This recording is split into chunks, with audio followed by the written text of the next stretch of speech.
Hey there, VG Tribe. Welcome back to Venture Global, your go to destination for all things travel, adventure, and personal growth.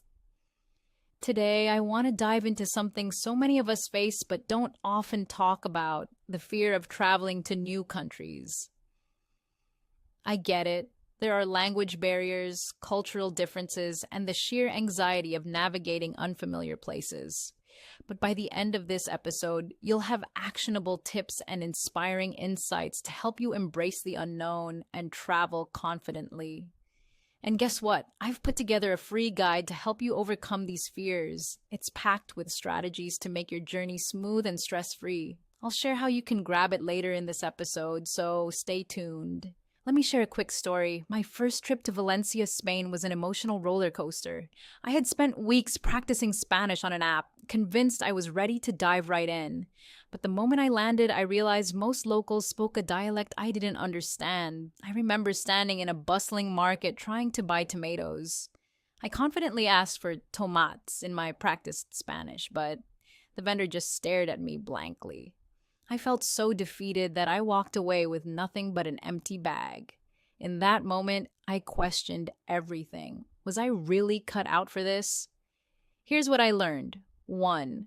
It's okay to be imperfect. Locals appreciate the effort, even if your accent isn't perfect. 2. Tech is your friend. Use Google Translate or apps like Babbel. I always save key phrases offline, so I'm never caught off guard. 3.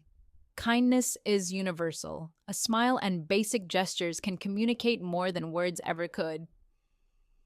Now I walk into any market with confidence, even when I don't speak the language fluently. Another challenge I faced was understanding cultural norms. On my first night in Madrid, I was starving by 6 p.m., only to discover that dinner there doesn't start until 9 p.m. I spent hours wandering around, trying to find an open restaurant. Eventually, I gave up and grabbed random groceries I couldn't even read. Dinner that night? Instant noodles and a bottle of wine I picked purely because it looked nice. Here's how you can avoid moments like this. 1. Do your homework. Before you go, research local customs, meal times, tipping, and how to greet people. 2. Be flexible. Adapting to local schedules can be part of the fun. 3. Embrace the unexpected. Sometimes the most unplanned moments turn into the best memories. That night taught me the beauty of stepping out of my comfort zone. Sure, I ate noodles, but I also learned how to laugh at myself and roll with the punches. Transportation can be a real test. I remember trying to navigate the train system in Portugal. I rushed onto the wrong train car